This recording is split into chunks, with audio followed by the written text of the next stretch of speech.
नमस्कार दोस्तों, मैं ऋषि अमोक क्लासेस में आपका स्वागत अभिनंदन करता हूं। दोस्तों, हम लोग R O A R O के पीवाईक्यू देख रहे हैं। क्या देख रहे हैं? पीवाईक्यू देख रहे हैं, जिसको हम हिंदी और इंग्लिश सॉरी हिंदी और जीएस दोनों कवर करा रहे हैं। जीएस में दोस्तों अब तक हम लोगों ने क्या किया, मेडिवल हिस्ट्री और एंशियंट हिस्ट्री और मॉडर्न हिस्ट्री के काफी पार्ट देख चुके हैं। यानी लगभग हम खत्म हो चुका है। अब विविध वाला जो क्षेत्र वही देख रहे हैं। आज का ये लास्ट वीडियो होगा मॉडर्न हिस्ट्री का। उसके बाद हम देखेंगे पोलिटी वाले सेगमेंट। ठीक है, पहला प्रश्न है दोस्तों, शुरू करते हैं आज के सेशन से। क्योंकि अगर आपको इसको वीडियो पीडीएफ चाहिए, पीडीएफ जो होगा इसका पीडीएफ हमारे जो टेलीग्राम चैनल है, क्या अमोघ क्लासेज, उसमें आप ज्वाइन कर सकते हैं, जिसका लिंक मैं डिस्क्रिप्शन बॉक्स में डाल दूंगा। आप उसको लेकर वहां से देख सकते हैं। ठीक है दोस्तों, क्या है प्रश्न आगे। अब दिया गया है आपको सुमेलित करने, एक घटना दिया गया, एक वर्ष दिया। क्या? अखिल भारतीय महिला संघ सम्मेलन 1926, अखिल भारतीय डिप्रेस्ड क्लास संगठन 1918, बॉम्बे सोशल रिफॉर्म्स क्या हुए 1908, और द नेशनल सोशल कॉन्फ्रेंस 1887। बताइएगा कब हुआ था दोस्तों। ये जो अखिल भारतीय महिला सम्मेलन हो रहा है, ये कब है? 1927 में हो रहा है। ठीक दोस्तों, आगे जो ये डिप्रेस क्लास एसोसिएशन हो रहा है, ये कब हो रहा है आपका? ये हो रहा है 1925 में। ठीक है, इसकी स्थापना कब हो रही है? 1925 में। इस हिसाब से क्या है आपका, ये दोनों ही ऑप्शन गलत है। ठीक दोस्तों, आगे देखने से देख लिया जाए। हाँ, ये लिखा गया है क्या? अखिल भारतीय महिला सम्मेलन की स्थापना 1927 में, ठीक है, मार्गरेट एलिजाबेथ कंसिस की ने इसकी स्थापना की थी। ठीक दोस्तों, Akhil Bharatiya depressed classes association की स्थापना एमसी राजा कौन किए थे? एमसी राजा। कई बार प्रश्न पूछा गया है, इससे ध्यान दीजिएगा। एमसी राजा कब? 1925 में की थी। ठीक है, फिर क्या है, बॉम्बे सोशल रिफॉर्म एसोसिएशन की स्थापना 1903 में की गई थी। ठीक है, the Indian national social conference की स्थापना 1887 में की गई थी। इस प्रकार प्रश्नगत विकल्प में केवल ऑप्शन डी सुमेलित है, जबकि अन्य तीनों विकल्प क्या है? सुमेलित नहीं। ठीक है दोस्तों, इसकी भी स्थापना जो हो रही है 1887 हो रही है। ठीक है, आगे चलते हैं। अगला प्रश्न क्या है? अब कह रहा है निम्नलिखित घटनाओं के कालक्रम में व्यवस्थित कीजिए। आप पता है दोस्तों, लखनऊ समझौता कब हुआ? तो 1916 हम लोग जस्ट ऊपर देखे तभी। ठीक है, उसके बाद चंपारण 1917, खिलाफत 1919, ठीक है, जलियांवाला बाग 13 अप्रैल 1919। ठीक है, ये वाला ध्यान दीजिएगा। अब ये बताइएगा कि आखिर किस कालक्रम किसको लगाया जाए। पहला कौन हो? लखनऊ, जिसमें पहला दूसरा सीक्वेंस पर रहेगा। पहला दूसरा सीक्वेंस पर। अब आप दो ऑप्शन में फंस गए, खिलाफत में और जलियांवाला बाग। आपको पता है दोस्तों, जो जलियांवाला बाग था कब? 13 अप्रैल को हो रहा है। कब हो रहा है? 13 अप्रैल को हो रहा है। अब आपको पता है कि ये क्या खिलाफत कब हो रहा है? खिलाफत दोस्तों ये अक्टूबर से शुरू होता है। कब होता है? अक्टूबर से शुरू होता है। ठीक है, यानी एक एक दो चार तीन, ऑप्शन ये आपका सही, 1 2 4 3, ऑप्शन बी। देखते हैं, 1 2 4 3 ऑप्शन में ये है, यहाँ नहीं है। यहाँ 1 2 3 4 है। ठीक है, यहाँ नहीं, इसका कोई मतलब नहीं। आगे चलते हैं, क्या है इसका एक्सप्लेनेशन देख लीजिएगा। लखनऊ 1916, चंपारण 1917, जलियांवाला बाग 13 अप्रैल 1919, खिलाफत आंदोलन अक्टूबर 1919, ये इसमें किया गया था। ठीक दोस्तों, आगे चलते हैं। अब फिर से कुछ दिया रखा है। अब इसमें आपको भी फिर से व्यवस्थित करना है कौन सा कब हुआ था। चूंकि क्रोनोलॉजी और सुमेलित आर ओ की मेन पहचान है। आर ओ के एग्जाम में यही दो सेगमेंट बहुत ज्यादा है, इससे ही प्रश्न पूछे जाते हैं, चाहे जिस सब्जेक्ट से हो। क्या है?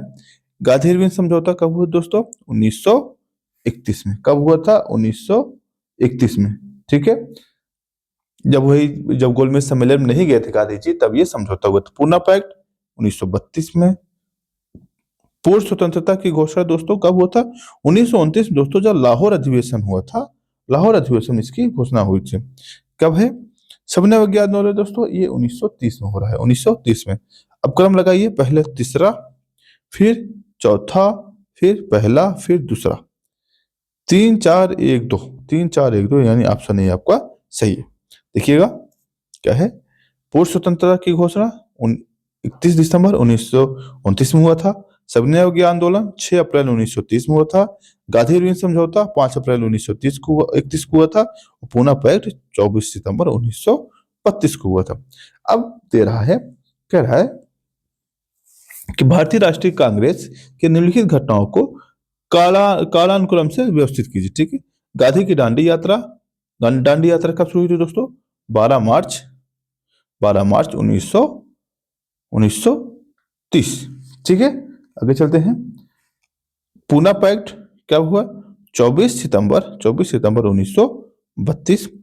संप्रदायवाद जो है दोस्तों इससे पहले हो गया था। कब हुआ? तो 16 अगस्त को। चूंकि जब संप्रदायवाद की घोषणा हो गई थी तभी गांधी जी क्या किए थे? अगस्त 1932। ठीक है, तभी गांधी जी आमरण अनशन पे हुए थे। गांधी इरविन समझौता कब हुआ दोस्तों? ये हुआ तो 5 मार्च 1931। ठीक है, अब इसको मिला लिया जाए। देखिए सबसे पहले कौन सा हुआ है? पहला ऑप्शन। क्यों? क्योंकि 12 मार्च की तो है पहला। उसके बाद आपको होगा चौथा, पहले के बाद चौथा, चौथे के बाद तीसरा, उसके बाद दूसरा। 1 4 3 2 ऑप्शन ए आपका सही होगा। देखते हैं प्रश्नगत घटनाओं का हल का कालक्रम किस प्रकार है? महात्मा गांधी दांडी यात्रा 12 मार्च से 6 अप्रैल 1930। पूना पैक्ट 24 सितंबर 1932। सांप्रदायिक निर्णय 16 अगस्त 1932। और गांधी इरविन समझौता कब हुआ दोस्तों?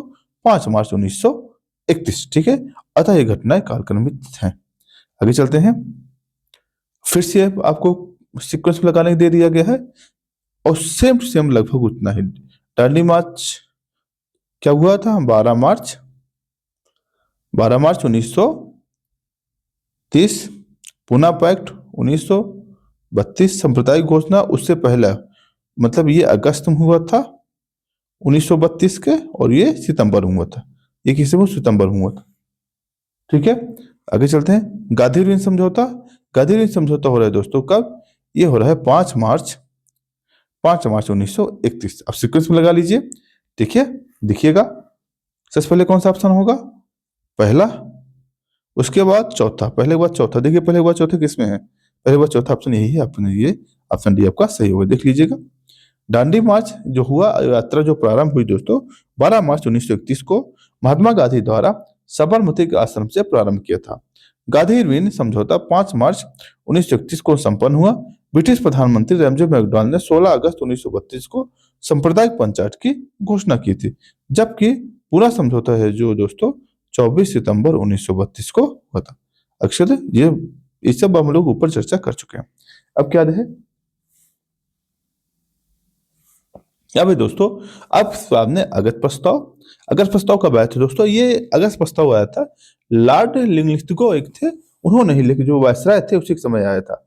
ठीक है, और कब आया था? 1940 में आया था। 1940 में आया था। पूना पैक्ट 1932 में हुआ था। तृतीय गोलमेज सम्मेलन कब हुआ था? ये भी 1932 में ही हुआ था।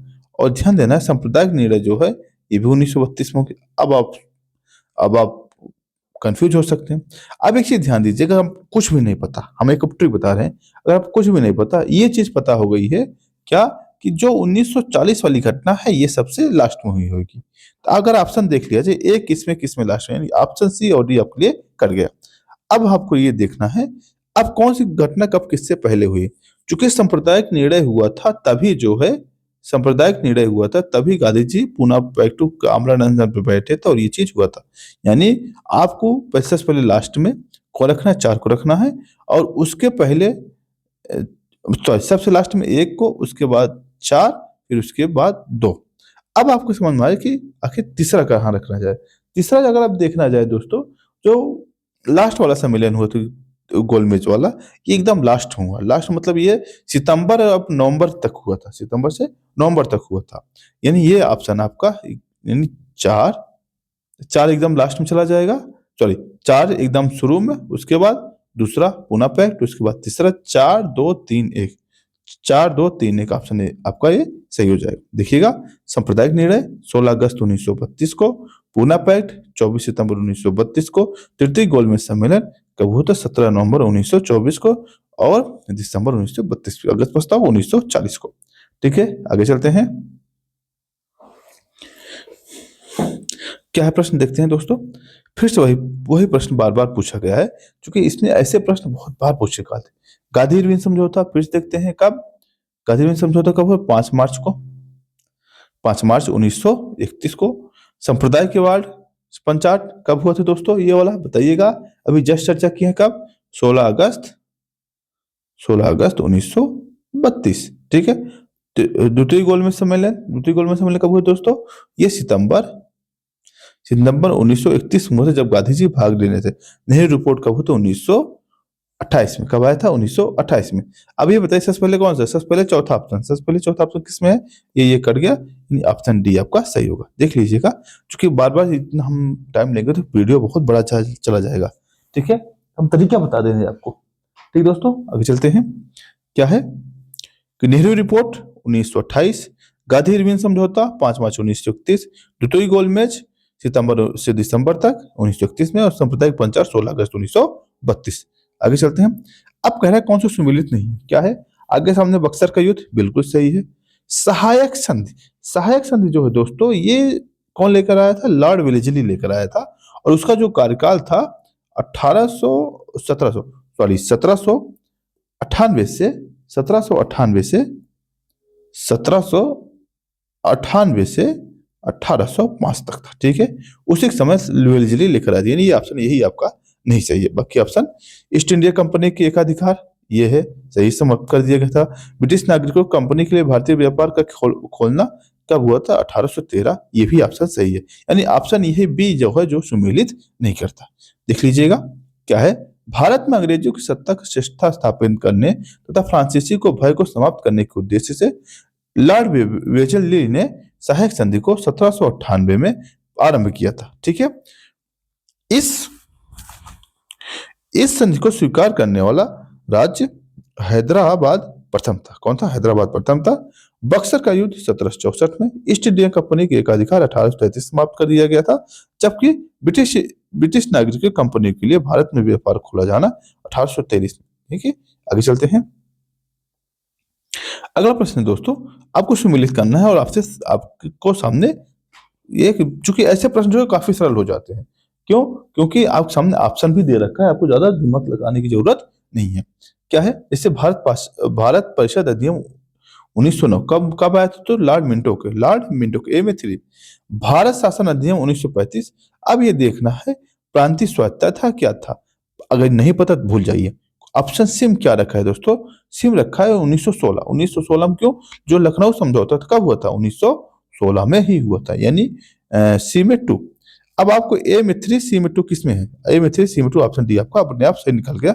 अपने कम ही मिला है तभी चला गया। ठीक है, देख लीजिएगा, इसका एक्सप्लेनेशन देख लेते हैं। क्या तत्कालीन वायसराय तत्कालीन सचिव मार्ले एवं वायसराय मिंटो द्वारा सुधारों के परिषद 1909 में पारित किया गया। ठीक है, अगर पूछा जाए कि मार्ले मिंटो सुधार कब हुआ? कब हुआ? 1909। इसे मार्ले मिंटो सुधार के नाम से भी जाना जाता है।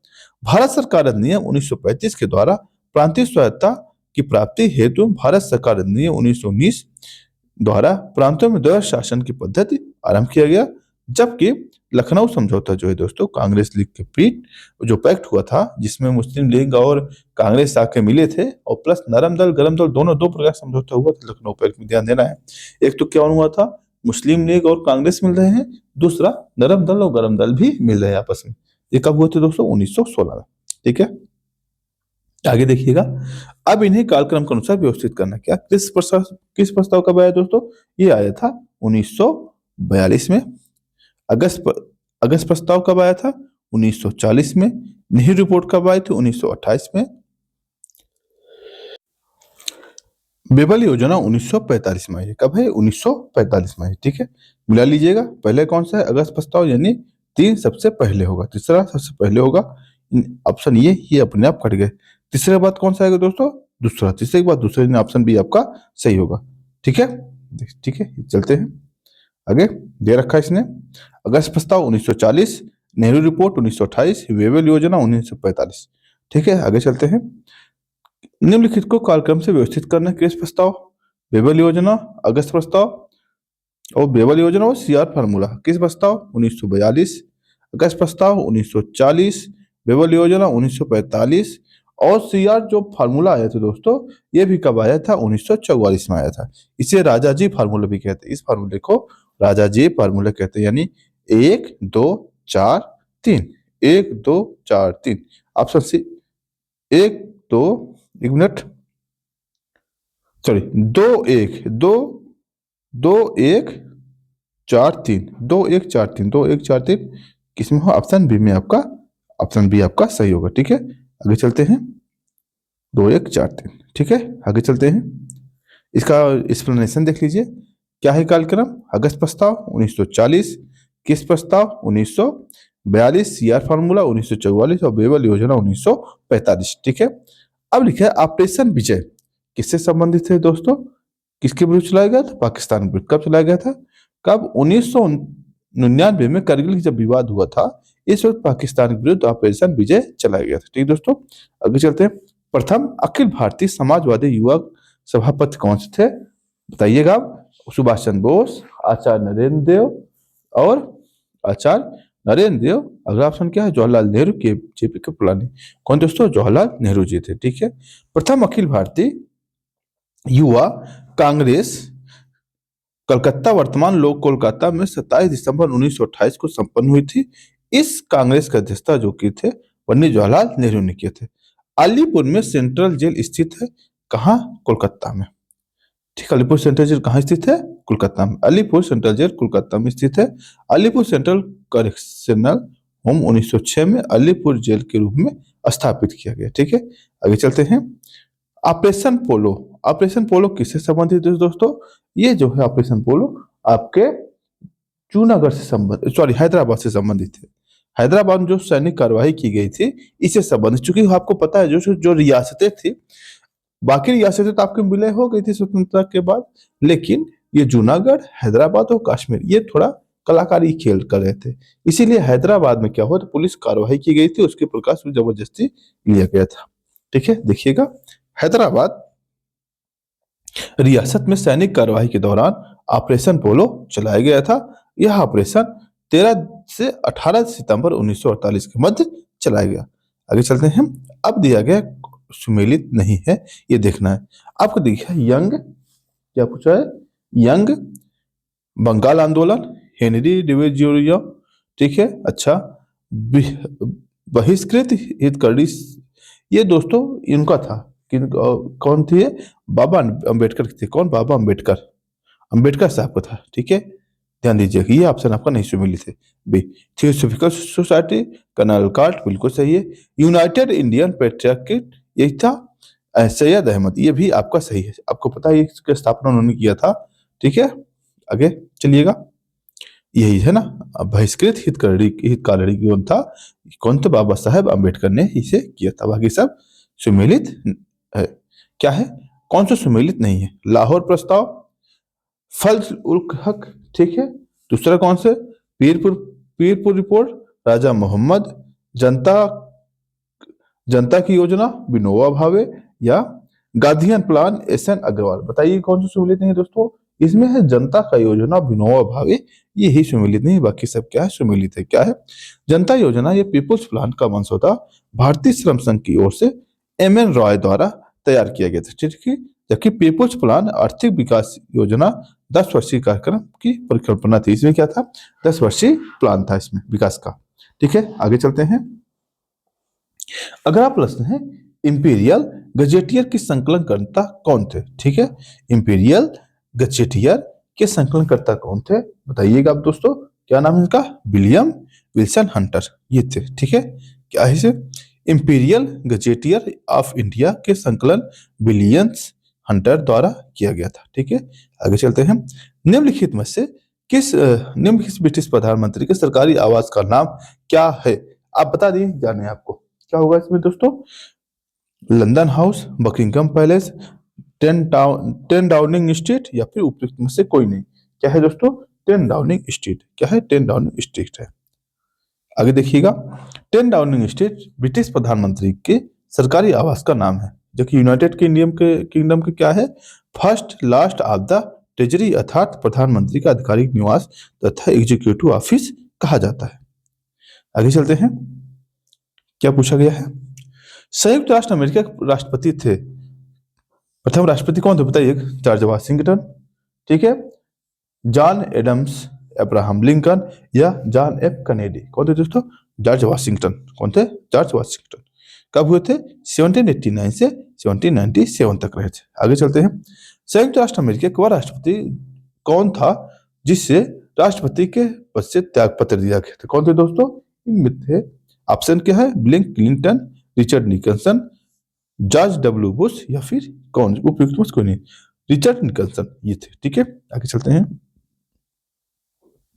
रिचर्ड निकलसन संयुक्त राष्ट्र अमेरिका के 37वें राष्ट्रपति थे। वे अमेरिका के एकमात्र ऐसे राष्ट्रपति थे जिनके पास अपने पद की इस्तीफा देना पड़ा। वाटरगेट स्कैंडल में अपनी भूमिका के कारण महाभियोग की संभावना को देखते हुए उन्होंने पद से इस्तीफा दे दिया था। ठीक दोस्तों, अब आगे आपसे जो प्रश्न पूछे गए हैं, जो विभिन्न जो पत्र पत्रिकाएं या पुस्तक थे उनसे संबंधित जो प्रश्न बने हैं उसको देखते हैं। ठीक दोस्तों, देखिएगा कैसे प्रश्न बन सकते हैं आपको एग्जाम में या पूछे गए हैं। पहला, India wins freedom. India wins freedom ये पुस्तक किसकी है? ये पुस्तक दोस्तों जो है आपके अब्दुल कलाम आजाद साहब की है। किसकी? अब्दुल कलाम आजाद की। आगे चलते हैं, आगे चलते हैं। कौन सा प्रश्न है? इंडिया विंस फ्रीडम ए के आजाद यानी अब्दुल कलाम आजाद की है। स्प्रिंगिंग टाइगर, स्प्रिंगिंग टाइगर पुस्तक किसकी जीवनी पर है? अब बताइएगा। ये दोस्तों सुभाष चंद्र बोस की जीवनी पर। किसकी है? सुभाष चंद्र बोस जी की जीवनी पे। कौन लिखा है? द स्प्रिंगिंग टाइगर ह्यूगो की पुस्तक है। यह पुस्तक सुभाष चंद्र बोस के जीवन के वृत्त पर आधारित है। टूवर्ड्स स्ट्रगल या जयप्रकाश नारायण की पुस्तक। टूवर्ड्स स्ट्रगल पूछा जाए किसका है? ये किसका है? जयप्रकाश नारायण की पुस्तक है।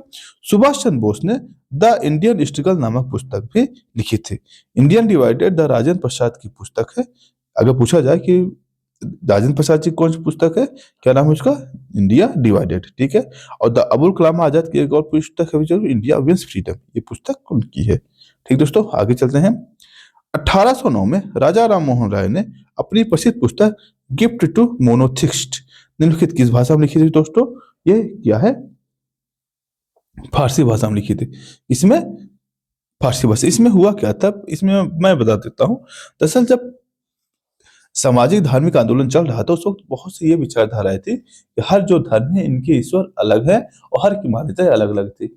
इसी पे राजा राम मोहन राय ने ये कहा था, भाई साहब सबका ईश्वर एक है, सबका मूल सार एक ही है। इसी पे राजा राम मोहन राय ने अपनी पुस्तक गिफ्ट टू मोनोथिस्ट में तुजुल उल्क मुवाहिदीन की फारसी में अनुवाद किया था।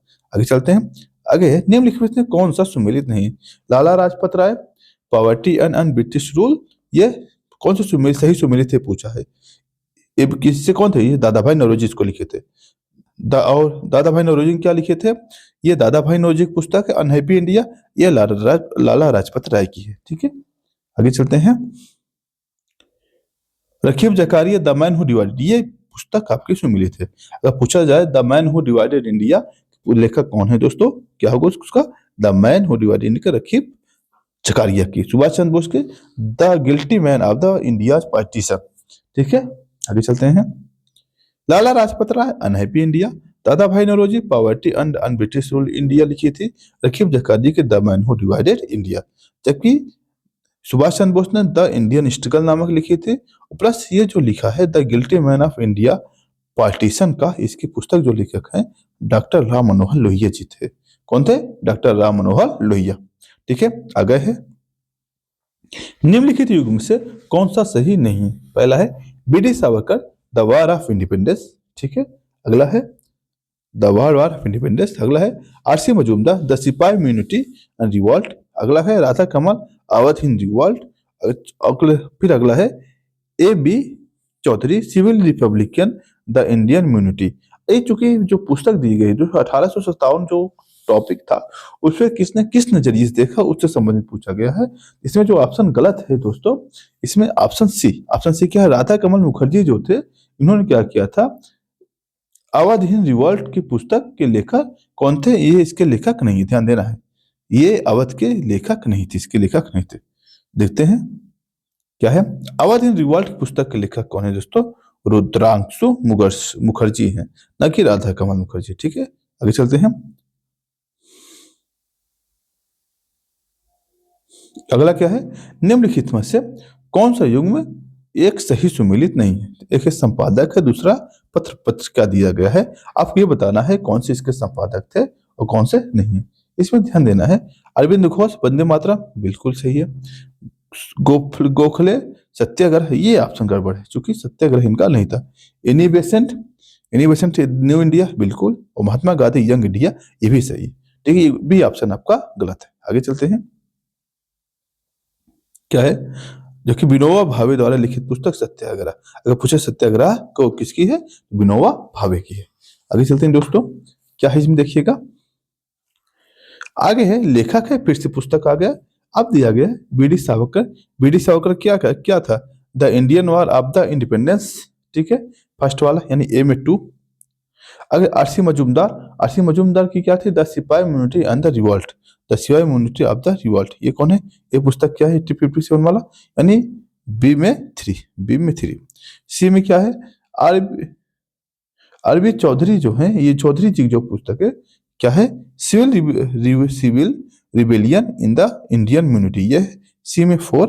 और अशोक मेहता जी क्या है, और कोई ऑप्शन नहीं क्या, अशोक मेहता जी 1857 ग्रेट रिपब्लिकन। ठीक है, ये वाला आपका वार है, ये वाला। ठीक है, डी में 1, ये ऑप्शन आपका सही है। आगे चलते हैं।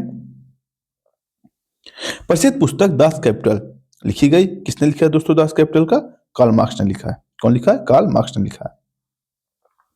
दास कैपिटल जर्मन भाषा में प्रख्यात समाजवादी कार्ल मार्क्स के द्वारा लिखी गई है। इस पुस्तक के कुछ भाग संपादक फ्रेडरिक एंजल्स ने किया था। इस पुस्तक में मार्क्स ने पूंजीवाद के सिद्धांत की तीखी आलोचना की है। ठीक दोस्तों, आगे चलते हैं। Landmarks in Indian constitution and national development नामक पुस्तक के लेखक कौन है, कौन है दोस्तों, ऑप्शन है आपके सामने, बिपिन चंद्र, गुरुमुख निहाल सिंह, बी.आर. नंदा या फिर राम गोपाल। क्या है दोस्तों इसका ऑप्शन, बी ऑप्शन है गुरुमुख निहाल सिंह। क्या इसमें, landmark in Indian constitution and the national development नामक पुस्तक के गुरुमुख निहाल सिंह है। ठीक है, यह वर्ष 1956 से 1962 तक राजस्थान के राज्यपाल भी रहे हैं।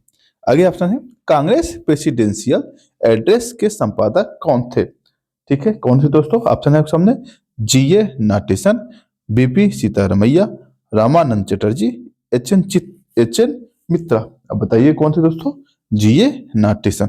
देखिए क्या देखते हैं इसका एक्सप्लेनेशन, कांग्रेस के प्रेसिडेंशियल एड्रेसेस के संपादक ए.जी. नाटेसन थे। यह पुस्तक 2 भागों में लिखी गई थी जो प्रथम प्रकाशित हुई, इससे पहले क्या है दोस्तों, पहले भाग 1985 से 1990 तक, दूसरे भाग 1911 से 1934 तक के भारतीय राष्ट्रीय कांग्रेस के अध्यक्षीय बादर का संकलन है। ठीक है, आगे है कुछ पुस्तक है उसके लेखक के नाम दिए गए हैं। क्या है, पहला पुस्तक है घर और अदालत, दूसरा है झोपड़ी से राष्ट्रपति भवन तक, चौथा इमेजिन इंडिया, चौथा है journey through babudom and the Netherland. ठीक है, जो पहला पुस्तक है दोस्तों घर और अदालत, इसकी जो पुस्तक जो लेखक है लीला सेठ जी है। कौन है, लीला सेठ जी है। झोपड़ी में राष्ट्रपति भवन, ये है दोस्तों जो है महेंद्र कुल श्रेष्ठ जी है। कौन है, महेंद्र कुल श्रेष्ठ, बी में 3। ठीक है, और सी में इमेजिन जो इंडिया है, इमेजिन इंडिया जो पुस्तक है दोस्तों, इसका जो लेखक है नंदे नीलकंठी है, जो कि करंट वाली पुस्तक, इसलिए आपके एग्जाम के लिए इंपॉर्टेंट नहीं है। 4-3-2 यानी ऑप्शन बी आपका सही होगा। क्या इसमें देखिएगा, घर और अदालत लीला सेठ, झोपड़ी से राष्ट्रपति भवन तो महेंद्र कुलश्रेष्ठ, इमेजिंग इंडिया नंदन नीलकंठी, और जर्नी थ्रू द बॉम्बडूम नेदरलैंड को है टी.एस.आर. सुब्रमण्यम। ठीक दोस्तों, आगे चलते हैं। अगला है लखनऊ बॉय पुस्तक किसने लिखी थी, किसने लिखी है दोस्तों, अब बताइएगा। इस कुलदीप नायर, मुजफ्फर अली, विनोद मेहता या नूरुल हसन। इसके है विनोद मेहता। कौन है, विनोद मेहता। आगे चलते हैं। लखनऊ बॉय ए मेमायर भारतीय पत्रिका के आउटलुक संपादक कौन थे, विनोद मेहता द्वारा लिखी गई थी। आगे चलते हैं दोस्तों, क्या है देखिएगा, फिर से अगला प्रश्न है, India from Curzon to Nehru after two लेखक के पुस्तक, ये के लेखक कौन है दोस्तों। इसके दोस्तों बहुत ही फेमस बुक है ये, क्या है, दुर्गादास जी के द्वारा ये लिखी गई थी। कौन है, दुर्गा दास जी के द्वारा लिखी गई है। द अगला प्रश्न क्या है, थोड़ा सा मैनेज करिएगा। द प्राउड प्राउडेस्ट डे नामक पुस्तक के संबंध किससे है? भारतीय राज्यों के एकीकरण से, भारत की स्वतंत्रता से, पोखरण नाभिकीय विस्फोट से, या केंद्र में एनडीए सरकार के गठन से? कब है दोस्तों, अब बताइएगा।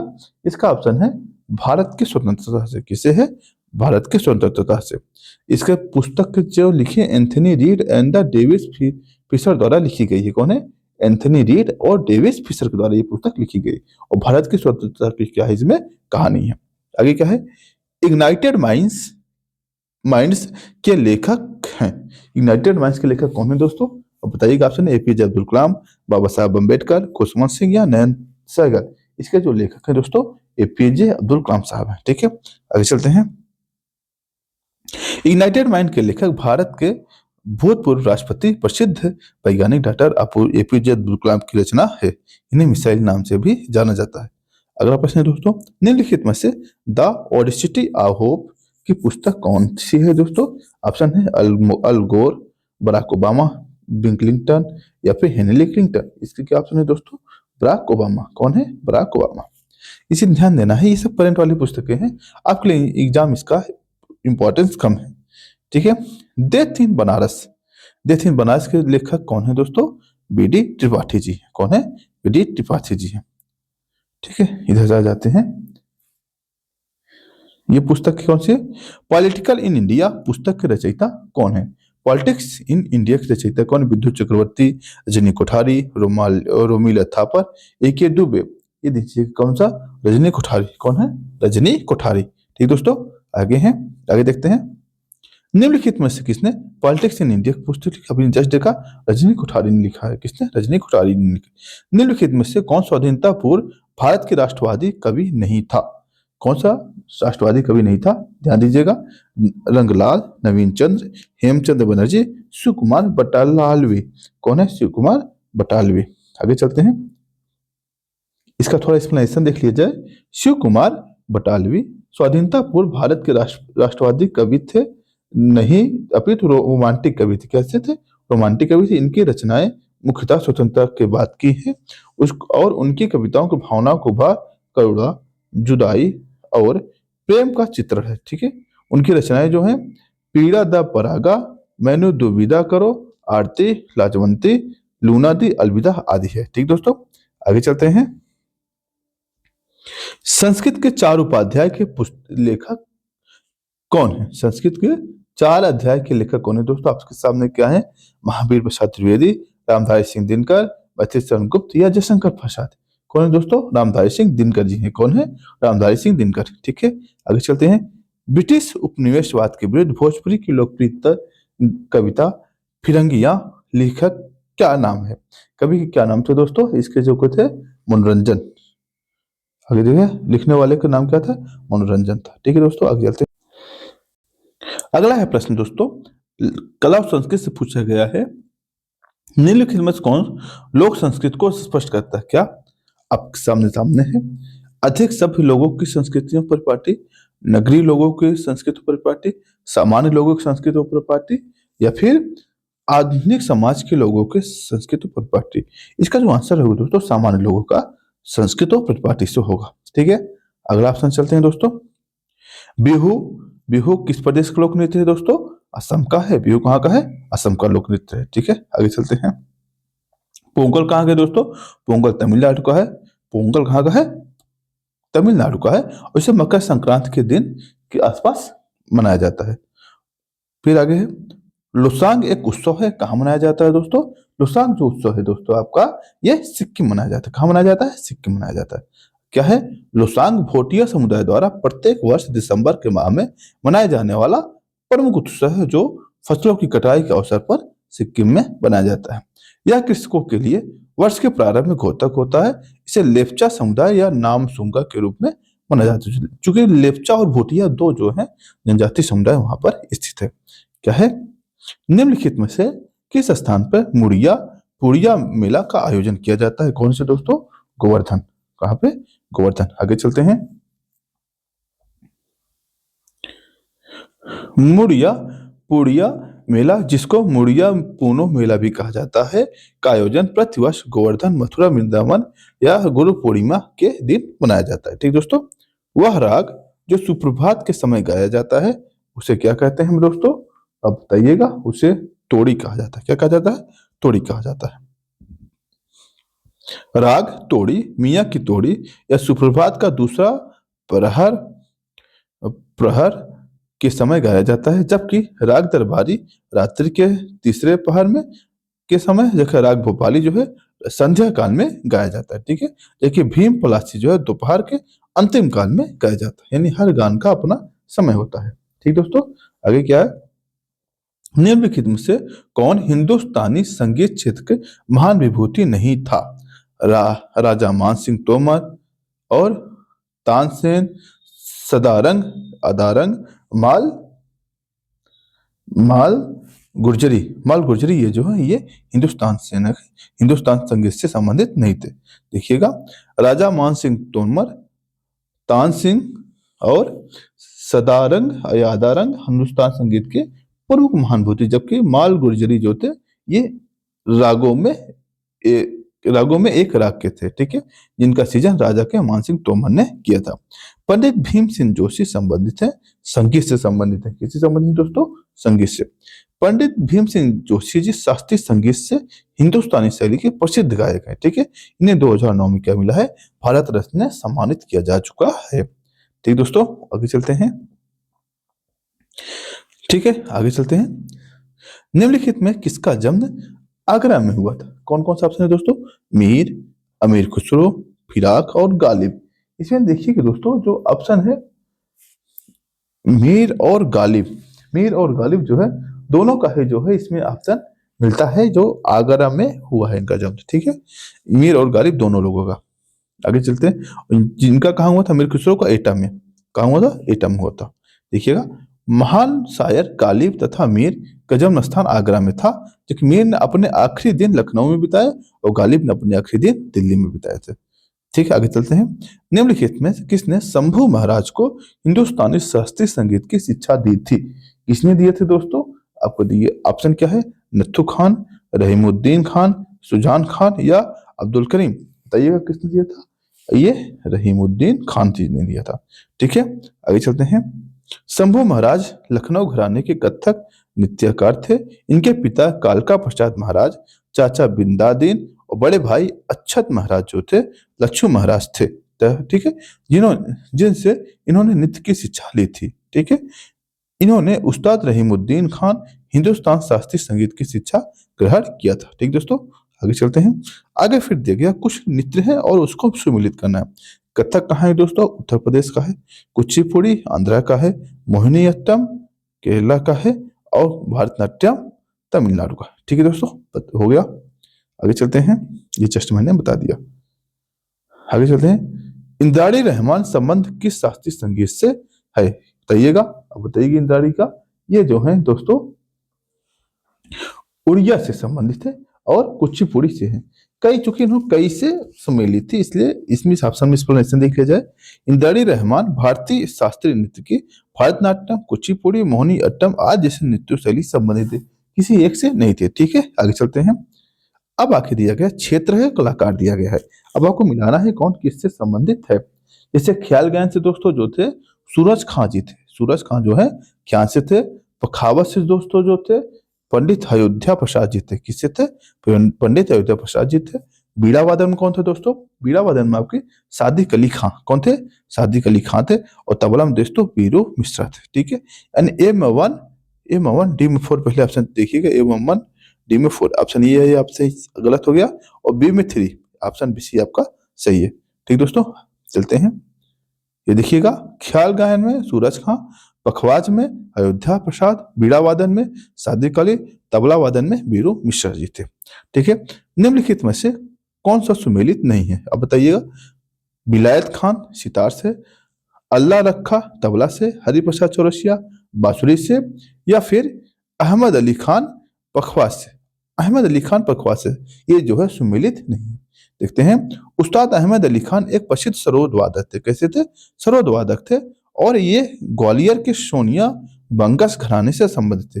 इस घराने के संगीतकार ना ही सर्वप्रथम ईरान के लोकवाद्य रबाब को भारतीय संगीत के अनुकूल परिवर्तित कर सरोद को आविष्कार किया था। इन्होंने क्या किया था, सरोद जो वाद्य यंत्र होता है उसका आविष्कार किया था।